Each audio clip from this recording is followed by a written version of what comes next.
초등학교 시절에 사생대회가 있으면 학교 뒷산에 올라가서 그림을 그리곤 하였습니다. 근데 항상 정형적으로 마을을 그리고 집을 그리고 또 그 집에 반듯한 네모 모양으로 방을 그리고 그곳에 어머니, 아버지가 앉아있는 모습을 그렸습니다. 오늘 이 시편에도 집이 나오고 성이 나오는데 여러분 큰 성이라기보다는 울타리를 치고 있는 마을 정도로 생각하면 됩니다. 이런 마을은 참 편안하고 따뜻함이 넘쳐나겠죠. 여러분 집은 순수한 우리나라 말입니다. 건물과 집은 다른 뜻이죠. 그래서 여러분 항상 집 앞에는 우리 집이라고 합니다. 하나님께서는 그의 백성들에게 생명을 보호하는 단위로서의 집을 주셨습니다. 이 집이라고 하는 개념이 따뜻할 때 또 마을도 성도 나라도 따뜻해집니다. 오늘날에는 이 집이라고 하는 개념을 참 많이 잃어버렸죠. 이 집을 불을 창출하는 수단이 되어버렸고 집안 안에서도 다툼과 상처가 또한 이별이 나오는 공간이 되고 말았습니다. 여러분 우리가 성경을 보면 하나님의 경륜이라는 말이 나옵니다. 여러분 이 경륜이라고 하는 말이 뭐냐 하면 집의 질서라는 겁니다. 그러니 여러분 헬라어로는 오이코노미아라고 하는데 이 오이코스가 집입니다. 그러니 집의 질서, 집의 관리가 하나님의 경륜이라고 하는 뜻이 되어집니다. 여기서 여러분 이코노미, 경영이라고 하는 단어가 나왔습니다. 그래서 하나님께서는 우리 집의 질서를 이루시려고 할 때 때가 참 경륜을 통하여 아들 예수를 보내시고 우리를 그 가정에 자녀 삼아 주셨습니다.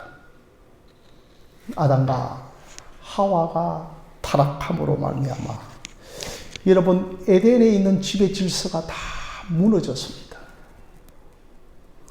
그래서 그 집의 질서를 다시 회복시키시려고 아들 예수님이 오셔서 우리를 자녀 삼으시고 상속자 삼으시고 형제로 한 가족으로 우리를 부르신 것입니다.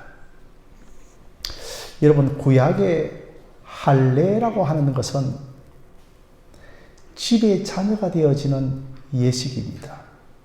그래서 여러분 이스라엘 사람들은 8일 만에 할례를 받고 그 집안의 자녀가 되었습니다. 그래서 그 집의 자녀가 되어지기 위해서는 7일의 안식일을 보내고 8일 만에 자녀로 인친다는 것은 이제 너는 우리 집의 자녀야. 그렇게 말하는 겁니다. 오늘날에는 이 할례 대신에 뭐가 있습니까? 세례가 있죠. 여러분이 세례를 가리켜서 입교라고 합니다. 그러니 여러분 입교는 교회라고 하는 하나님의 집에 들어와서 한 가족이 되어지고 한 일원이 되어진다고 하는 것을 의미합니다. 여러분 오늘 저와 함께 히브리어도 배우고 헬라어도 좀 많이 배우죠. 그러나 우리는 이 정도는 우리 교회 수준이라면 조금 알고 있어야 됩니다. 자, 그래서 여러분 집을 히브리어로 뭐라고 하죠? 베이트. 그죠? 그러니 여러분 성경 구약에서 집이 딱 나오면 베이트가 나오면 뭐가 나오죠? 야곱의 베델이 나오죠. 그러니 여러분 벳엘이라고 하는 것은 베이트와 엘의 합성어가 되어지는데 엘은 하나님이죠. 그러니 하나님의 집이 되어지는 겁니다. 야곱이 형 에서를 피하여 이제 도망을 가다가 아니 이제 들판에서 꿈을 꾸었는데 그 사닥다리에 천사들이 오르락 내리락 하면서 그때 저 산을 사닥다리 끝에 그 예수님 하나님께서 서 계신 것을 보면서 두렵도다 이곳이 하나님의 집이여 하늘의 문이로다라고 그렇게 고백을 했던 겁니다. 그래서 그를 이제는 하나님의 집을 짓겠다고 벳엘이라고 루스의 이름에서 벳엘로 부르게 되었던 겁니다. 여러분, 우리 예수님께서도 이제 12살이 되던 때에 성년을 이제 맞이하면서 이제 6월절 날에 예루살렘에 올라가셨는데, 딱 올라가시자마자 하시는 말씀이 뭐냐 하면 그 성전을 가리켜서 뭐라고요? 내 아버지 집이라고 하였습니다.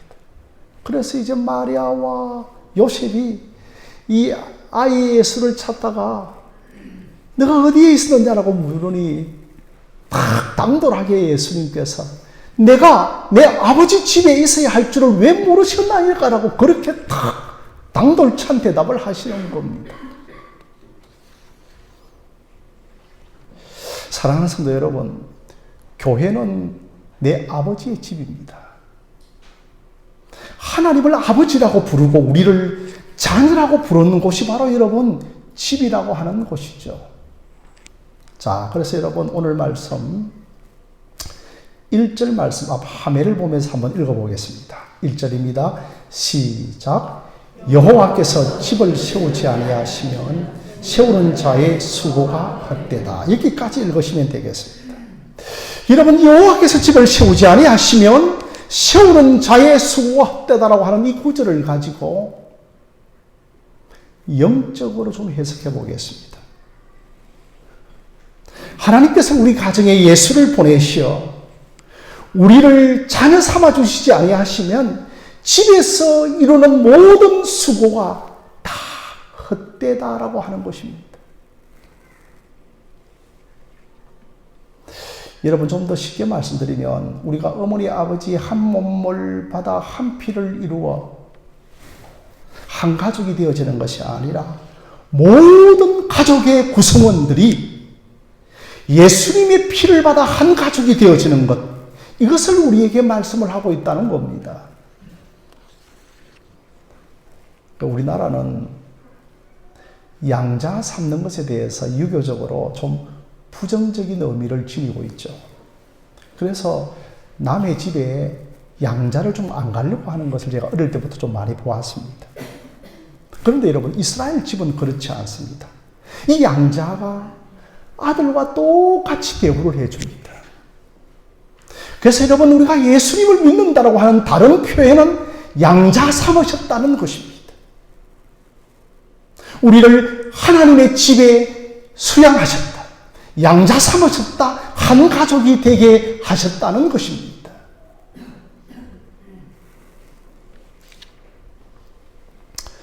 여러분, 우리가 예수를 믿을 때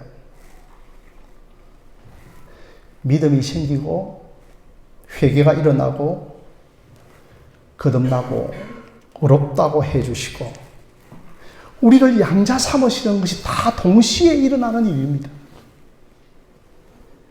그래서 우리가 믿을 때에 하나님의 양자가 되어지는 겁니다. 하나님의 자녀로 상속되어지는 겁니다. 자, 그런데 여러분, 우리가 하나님의 자녀로 수양받는 것은 우리의 노력과 힘으로 예성으로 되어지지 않습니다. 오직 전적으로 하나님께서 우리를 양자 삼아 주셔야만 되어지는 겁니다. 여호와께서 집을 세우지 아니하시면 세우는 자의 수고가 헛되도라고 하는 이 구절을 가지고 여러분 대부분, 자, 여러분 이를 저를 쳐다보십시오. 대부분 이제 이렇게 설교를 합니다. 우리가 아무리 집을 돌아보아도, 아무리 사업에 열심을 해도, 아무리 자녀를 열심히 이렇게 교육을 가르쳐도 하나님이 도와주시지 않으면 안 된다라고 하는 이런 설교를 여러분 우리가 많이 좀 들었을 것입니다. 그러나 우리 교회만큼은 이 본문 1절을 가지고 좀 구속사적으로 해석을 해보자는 겁니다. 결국은 우리 가정의 구속은, 결국은 우리 가정의 구원은 하나님이 해주셔야 된다는 겁니다. 하나님이 우리 가정을 세워주신다는 겁니다. 여러분, 성전이 하나님의 집인데 예수님께서 성전으로 오셔서 하나님의 집을 세울 것이라고 구약에서 줄기차게 예언을 하고 있습니다. 마침내 성전 되시는 예수님이 이 땅에 오십니다. 여러분, 그때 성전이 어떤 성전인가요? 헤롯 성전이죠. 여러분, 헤롯 성전을 짓는데 몇 년이 걸렸는가 하면 무려 46년이 걸렸습니다. 아니, 그런데 이 46년 걸린 성전을 앞에 두고 그 유대인들이 무리들이 둘러싸고 있는 가운데 너희들이 이 성전을 헐라 내가 사흘 만에 성전을 지으리라고 예수님께서 말씀을 하시는 겁니다. 예수님께서는 십자가에 죽으시고 사흘 만에 부활하심으로 말미암아 하나님의 성전을 세우시는 겁니다. 결국은 성전은 부활하신 주님이 세우시는 겁니다. 여러분, 이것에 우리 집에 대한 무한한 소망을 가졌어야 합니다. 부활의 주님이 우리의 집을 세워주십니다. 아무리 우리의 가정에 불신 가족이 많다 할지라도 주님이 세워주십니다. 여러분, 이것의 소망과 확신을 가지고 기도하시기를 바랍니다. 여러분, 한번 따라해 보실까요? 주님이 세우신다. 시작. 주님이 세우신다. 한번 더 따라해 볼까요? 주님이 세워주신다. 시작. 주님이 세워주신다. 주님이 세우신다. 주님이 세워주신다는 데에 대한 소망을 가지고 불신 가족의 영혼 구원을 위하여 여러분들이 기도하셔야 하는 겁니다. 아무리 여러분 집을 몇 채나 여러분들이 소유하고 있어도 언약의 가정, 믿음의 가정이 되어져야 하는 겁니다. 사랑하는 성도 여러분, 집에는 두 종류의 집이 있습니다. 어떤 집이 있습니까? 성경적으로 반석 위에 지은 집이 있고 모래 위에 지은 집이 있습니다. 믿음으로 세운 가정이 반석 위에 세운 집입니다. 그런데 우리 주님께서는 내가 이 성전을 사흘 만에 세워주시겠다는 겁니다. 주님이 하실 것입니다. 주님이 우리 가정을 반석 위에 세워주신 가정으로 세우실 것을 기대하며 기도하는 여러분들이 되어지시기를 바랍니다. 그래서 여호와께서 집을 세우지 아니하시면 세우는 자의 수고가 헛되다라고 하는 겁니다. 주님이 세우는 가정이 되어지기를 주님의 이름으로 부탁드립니다. 그래 여러분, 반석 위에 세운 집이 되어지지 여러분의 가정이 모래 위에 세운 집이 되어서는 결코 아니 되어지는 겁니다. 자, 그렇다면 여러분, 내 집이 반석 위에 세운 집이 되어지기 위해서는 목사님이 좀 세워주셔야 되는가요? 아닙니다. 말씀으로 여러분의 가정을 세워가시기를 바랍니다. 말씀이 우리의 가정의 중심이 되어지면 그 가정은 반석 위에 세운 집이 되어지는 겁니다. 여기에 이제 홀로 예수를 믿는 가족들이 있습니다. 설령 내가 한 사람이 가정에 믿는다 하더라도 여러분이 말씀의 중심이 되어져야 하는 겁니다. 가족들 중에 한 사람이라도 똑바로 믿으면 그 가정이 영적으로 살아납니다. 제가 개척을 하고 초기에 이제 김영표라고 하는, 그때 그 아이가 한 7살 정도 되었나요? 아니면 초등학교 1학년 정도 되어졌는지, 정말 추운 겨울에 그 아이가 홀로 교회를 오기 시작했습니다. 여러분, 9시 정도의 겨울은 이른 아침이죠. 그런데 매주 한 주도 안 빠지고 이 영표가 주일 예배에 참석을 하는 겁니다. 그리고 교회에 머무는, 내 아버지 집에 머무는 시간이 영적으로 그 아이에게 참 많았습니다. 아니, 그러다 보니까 그의 아내였던 서술란 집사님이 교회를 나오기 시작했습니다. 청년대 예수를 믿었는데 그 아이 때문에 교회를 오기 시작한 겁니다. 아니 조금 있다가 보니까 그 남편이 쓰러진 겁니다. 그래야 여러분 아주대 중환자실에서 죽었다고 했습니다. 그런데 놀랍도록 사흘 만에 일어난 겁니다. 그리고 그 주일날 교회로 왔습니다. 한 번도 주일을 빠지지 않았습니다. 세례를 받았습니다. 집사가 되었습니다. 그리고 여러분 경산 쪽으로 이사가서 이제 그곳에서 부부가 열심히 신앙생활을 하고 있는 겁니다. 가족 중에 한 사람이 중심으로 믿으면 그 가족 어린아이가 영적인 중심이 되어지면 하나님께서 그 가정을 세워 가시는 겁니다. 여러분 이것이 우리의 비전이 되어지고 꿈이 되어지고 기도 제목이 되어져야 하지 않겠습니까? 물론 여러분 세속의 일들은 부모가 형들이 누나가 이끌어가지만 영적으로는 내가 중심이 되어져야 하는 겁니다. 내가 이제는 중심이 되어져서 영적인 가족을 이끌어가는 여러분들이 되어지시기를 바랍니다. 우리 모정순 집사님의 가정의 영적인 중심이 저는 딸이라고 생각합니다. 이제 아니야. 오빠가 영적인 중심이 되어질 거야. 내가 기도할게. 내가 우리 가정의 영적인 중심이 되어질 거야. 여러분들이 가정의 영적인 중심이 되어지기를 주님의 이름으로 부탁드립니다.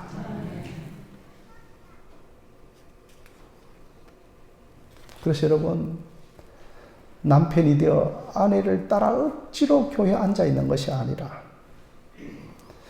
이제는 남편이 가정의 영적인 제사장이 되어져야 하는 겁니다. 그래야만 반석 위에 세운 가정이 되어집니다. 하나님께서 도와주시면 어느 순간에 우리 가정에 복음이 들어옵니다. 여러분 하나님이 도와주시면 어느 순간에 기적이 일어납니다. 안 될 것 같았는데 되어 있습니다. 내가 못했다고 입 하나 열지 않았는데 아니 교회 가게 하시는 겁니다. 내가 입도 하나 연 것도 없는데 가족들이 교회 오게 하는 겁니다. 여러분 두 번째로서는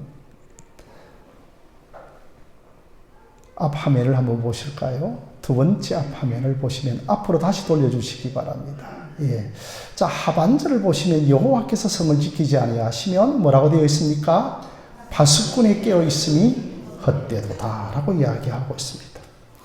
아무리 파수꾼이 눈을 뜨고 있어도 적군이 들어옵니다. 아무리 우리가 깨어 있어도 일이 안 생기는 것이 아닙니다.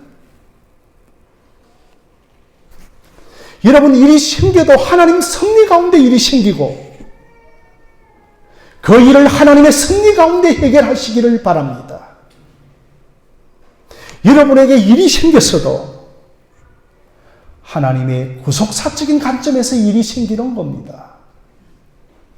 분명히 일이 생겼는데 구속사적인 하나님의 섭리 가운데 그 일을 해석하시기를 바랍니다.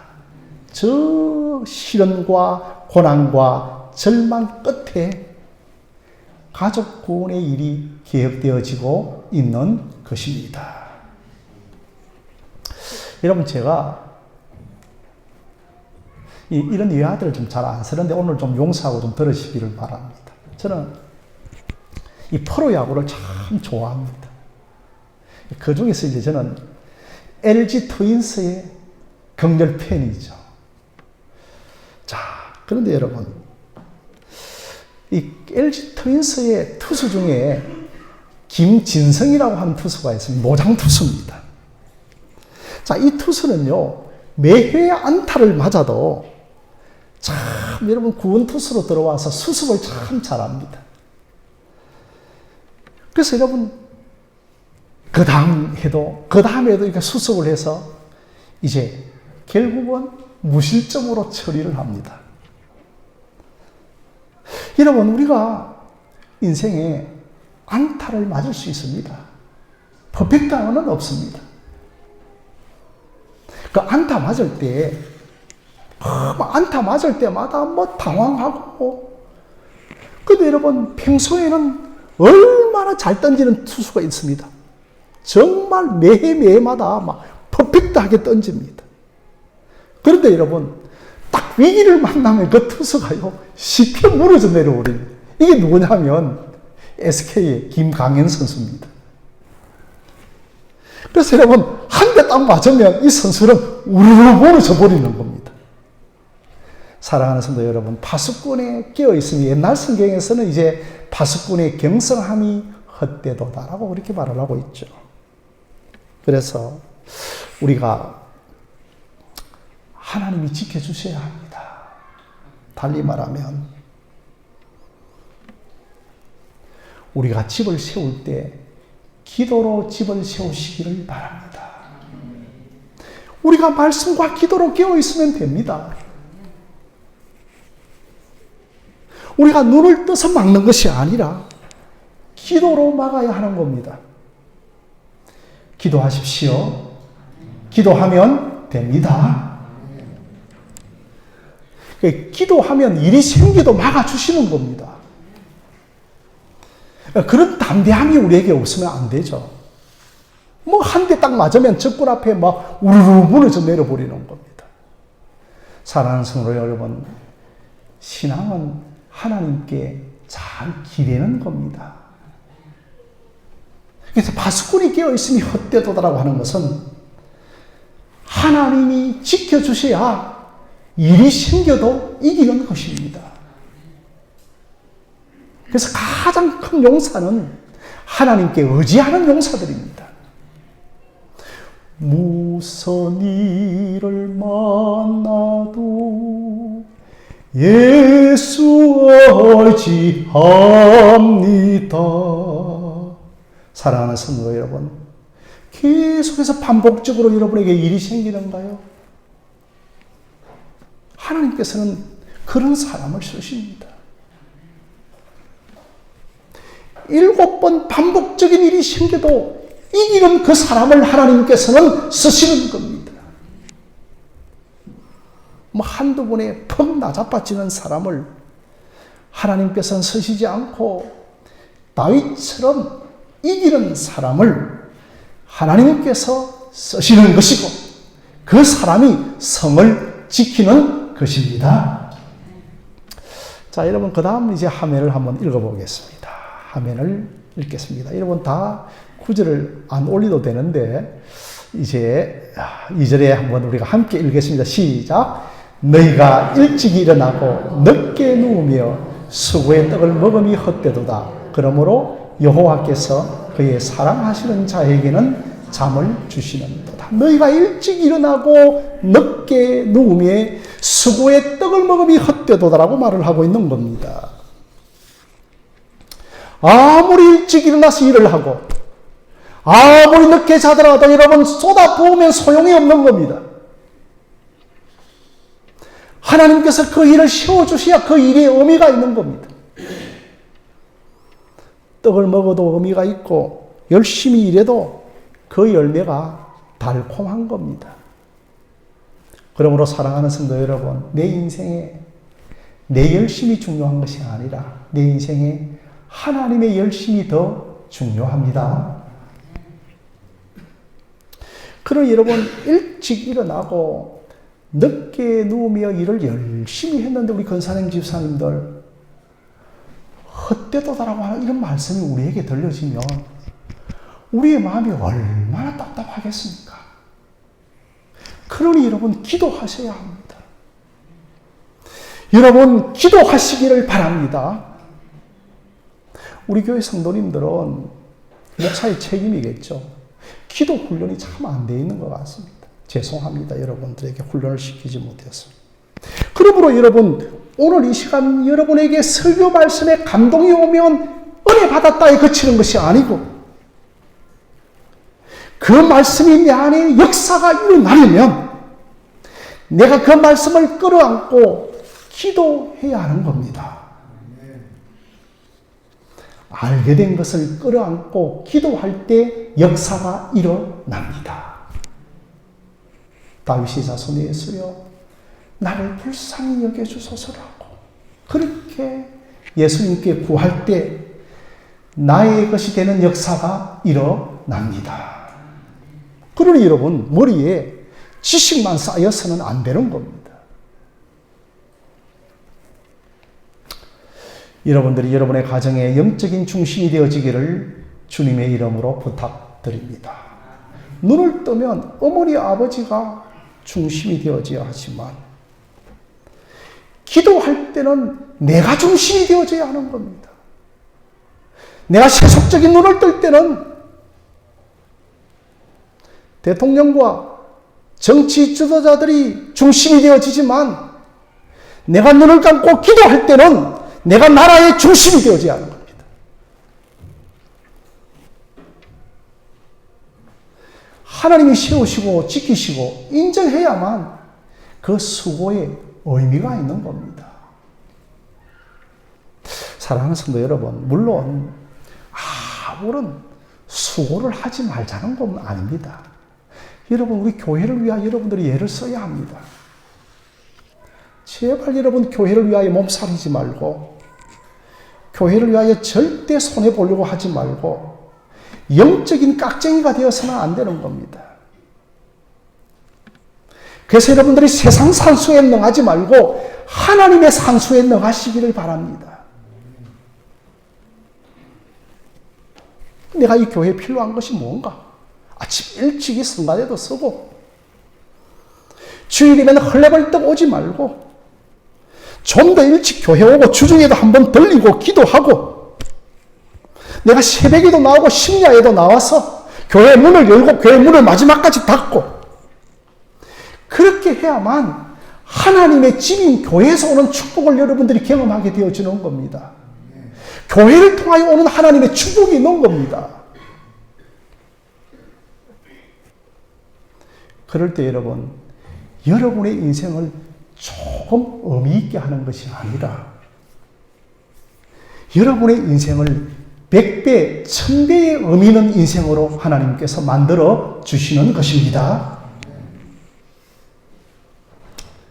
자, 여러분 3절 말씀 우리 한번 화면으로 함께 읽어보겠습니다. 시작. 보라, 자식들은 여호와의 기업이요 태의 열매는 그의 상급이로다. 아멘. 4절 말씀도 보시겠습니다. 4절 말씀 넘기자 함께 읽겠습니다. 시작. 젊은 자의 자식은 장사의 수중의 화살 같다. 장군의 수중의 화살 같다. 여러분, 화살은 활을 쏘는 사람은 활이 제일 소중합니다. 그런데 여러분,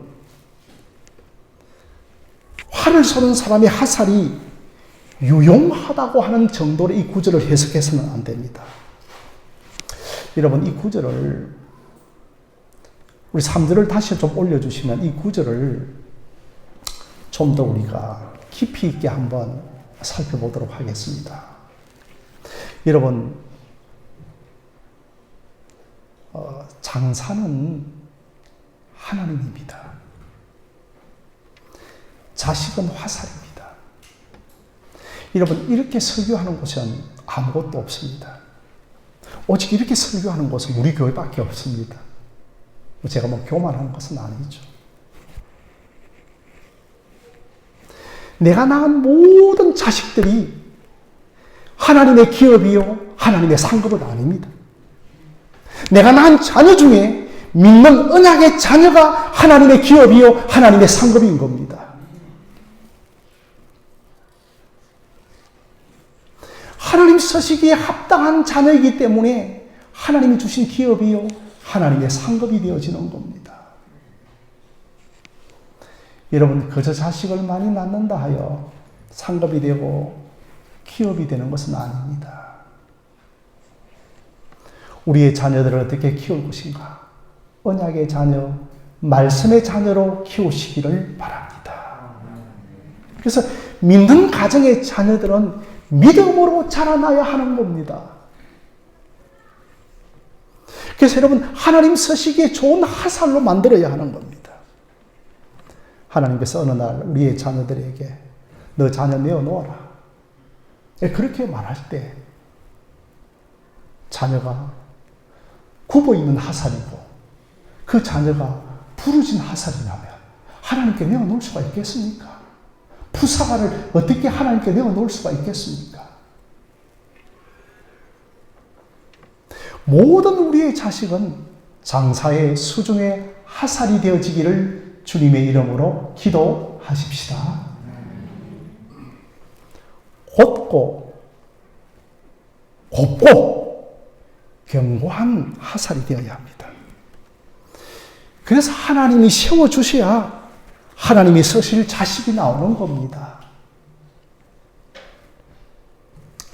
사랑하는 성도 여러분, 세상의 논리로 자식들을 보지 않기를 바랍니다.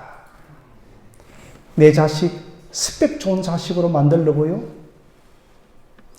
좋은 직장에 들어가고 연봉 좀 더 많은 자식, 그게 여러분 중요한 것이 아니라 내 자녀는 하나님이 키워주시기에 쓰시기에 필요한 화살이 되어져야 하는 것입니다. 내가 키우려고 하다 보니까 불신 자녀가 나오는 겁니다. 여러분, 내 자녀, 불신 자녀를 바라보면서 깊이 회개하시기를 주님의 이름으로 부탁드립니다. 그러나 사랑하는 성도 여러분, 늦은 것이 결코 늦은 것이 아니라 여러분들이 지금부터 기도하시면 되는 겁니다. 하나님의 수중의 화살로 키워야 합니다. 그 하나님께 붙들리는 화살로 키워야 하는 겁니다. 결코 세속적으로 안 됩니다. 신앙 교육이 함께 있어야 합니다. 결코 이 세상으로 안 됩니다. 말씀으로 자녀를 키우시기를 바랍니다. 자, 사랑하는 성도 여러분, 5절 말씀 우리 한번 함께 읽어보겠습니다. 시작. 이것이 그의 화살통에 가득한 자는 복되도다. 그들이 성문에서 그들의 원수와 담판할 때에 수치를 당하지 아니하리로다 라고 했습니다. 넘기지 말고 그대로 보여주시면 고맙겠습니다.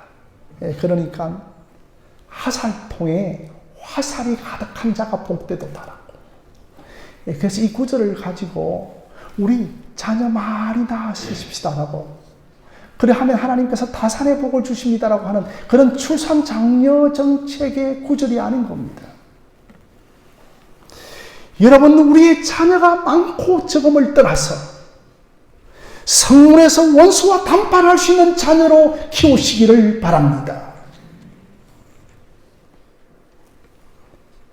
성문이란 뭡니까? 세상입니다. 우리의 자녀가 세상을 이길 수 있는 자녀로 키우시기를 바랍니다. 그래서 여러분, 가정에서 신앙 교육을 제대로 받지 못하고 가정에서 가정교육 제대로 받지 못한 사람들은 성문에서 세상과 담판을 지을 수 없는 겁니다. 그러니 여러분, 성문은 집이라고 했죠. 베이트.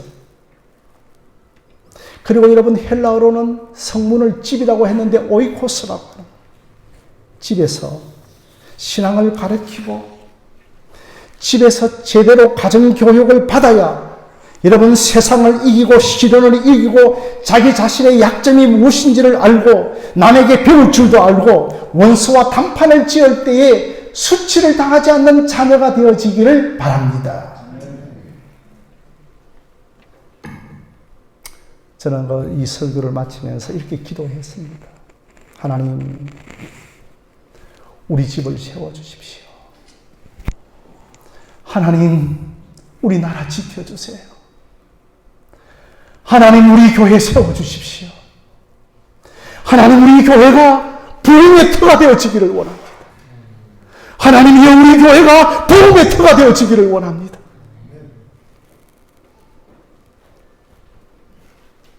내 수고가 의미 있게 하소서.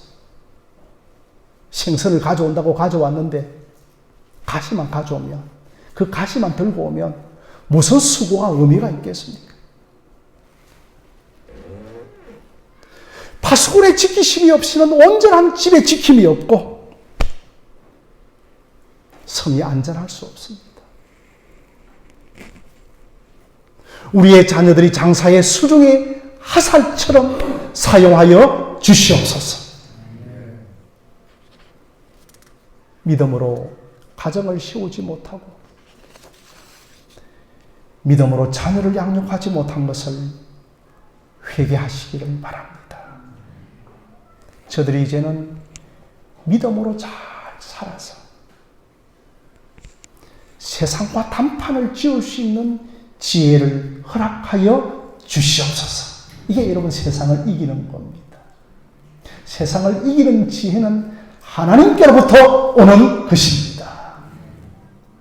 이런 믿음의 가정을 세워나가는데 이제부터 열심을 내고 기도하는 여러분들이 되어지시기를 주님의 이름으로 간절히 축원드립니다.